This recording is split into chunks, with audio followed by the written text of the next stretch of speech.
Ti è mai successo di arrivare alla fine di una trattativa convinto magari di avere fatto tutto nel modo giusto e poi il cliente tira fuori quella frase che ti blocca?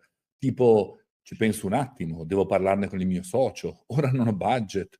Oppure la più frustrante di tutte, mi interessa, ma magari più avanti. E in quel momento, dentro di te, senti la tensione che inizia a salire.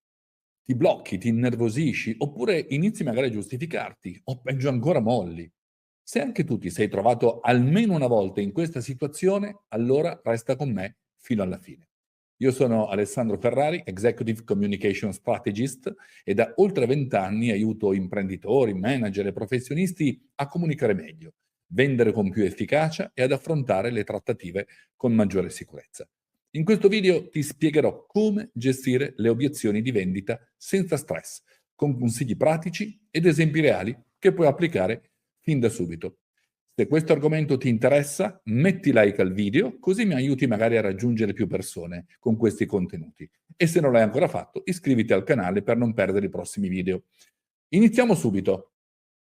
Tip numero 1. Accogli l'obiezione con empatia e valorizza le differenze. Quando un cliente, ad esempio, ti dice è troppo caro, la peggior cosa da fare è reagire distinto e partire magari subito con una giustificazione tecnica. Ancora peggio è chiedere rispetto a cosa, perché questa domanda, anche se in apparenza sembra logica, innesca una reazione di coerenza. Il cliente sentirà il bisogno di giustificare la sua affermazione e ti elencherà motivi per cui secondo lui il tuo prodotto non vale quella cifra. A quel punto rischi veramente di metterti in trappola da solo.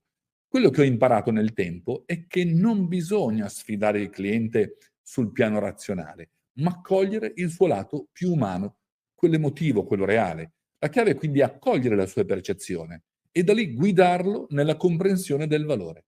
Quando mi sento dire mi piace ma costa troppo, io non rispondo mai in modo difensivo. Dico qualcosa del genere: la capisco, signor Rossi, in effetti sul mercato esistono offerte apparentemente simili a prezzi più bassi. Tuttavia ci sono almeno 3 aspetti fondamentali che fanno la differenza in ciò che le sto proponendo. E da lì, ovviamente, inizio a costruire. Parlo della qualità del servizio o del prodotto, con esempi reali e verificabili. Sottolineo il supporto post-vendita, spesso assente nelle proposte low cost. Faccio leva sul valore del tempo, perché un investimento intelligente non si misura solo sul prezzo iniziale, ma sul beneficio complessivo. E se serve, aggiungo anche una prova sociale concreta. Altri clienti nella stessa situazione che dopo aver scelto me hanno ottenuto risultati misurabili. Quando rispondi così non stai vendendo un prezzo, stai raccontando una differenza, stai spostando l'attenzione da quanto costa a quanto vale e soprattutto stai rispettando il cliente senza metterlo sulla difensiva. Questa è una delle abilità comunicative più importanti che insegno anche nei miei corsi. Accogliere, valorizzare e guidare senza stress, senza forzature, con autenticità. Preparati prima alle obiezioni che si possono anticipare. Molti venditori improvvisano, vanno all'appuntamento con la speranza che vada tutto liscio, ma il problema è che le obiezioni non sono un imprevisto, sono parte del processo. Io consiglio sempre di scrivere su un foglio almeno le 5 obiezioni più frequenti nel tuo settore. Tanto le conosci già, devo pensarci, devo parlare con, non è il momento giusto, è troppo caro, ho già un fornitore. Una volta scritte, preparati una risposta chiara e autentica per ognuna di queste obiezioni. Non si tratta di avere una frase fatta o una risposta finta, ma di allenarti a rispondere con sicurezza, con esempi concreti, con la giusta postura comunicativa. Ad esempio, quando qualcuno mi dice devo parlare con il mio socio, non rispondo con un ok e basta. Chiedo, certo, è giusto condividere le decisioni. Vuoi che ti aiuti a riepilogare i punti principali così sarà più facile spiegarglielo? Oppure, se vuoi o se vuole, possiamo fissare un nuovo appuntamento con anche il tuo socio, così affrontiamo assieme l'argomento. Così accompagno la persona e non perdo il controllo della trattativa. Gestisci il tuo stato emotivo. Lo so, sembra un consiglio da coach motivazionale, ma ti assicuro che fa la differenza. Quando entri in una trattativa già teso, stanco o con il pensiero tanto non comprerà, stai già inconsciamente preparando il terreno, ti stai autosabotando per una perdita.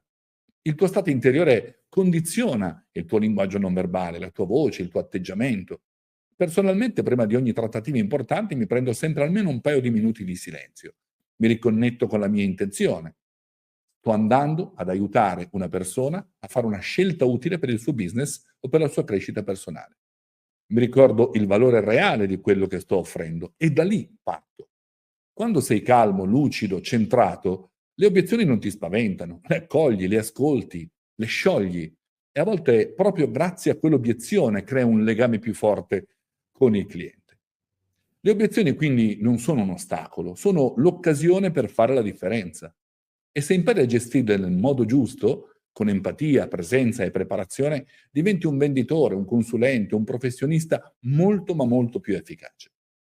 Se questo video ti è stato utile, metti like, scrivimi nei commenti la tua esperienza con le obiezioni o le frasi che ti mettono più in difficoltà. Così magari ne parliamo in un prossimo video. E soprattutto iscriviti al canale se ancora non l'hai fatto, perché ogni settimana pubblico contenuti pratici per migliorare la tua comunicazione, vendere con più consapevolezza e distinguerti nel tuo settore. Ci vediamo nel prossimo video.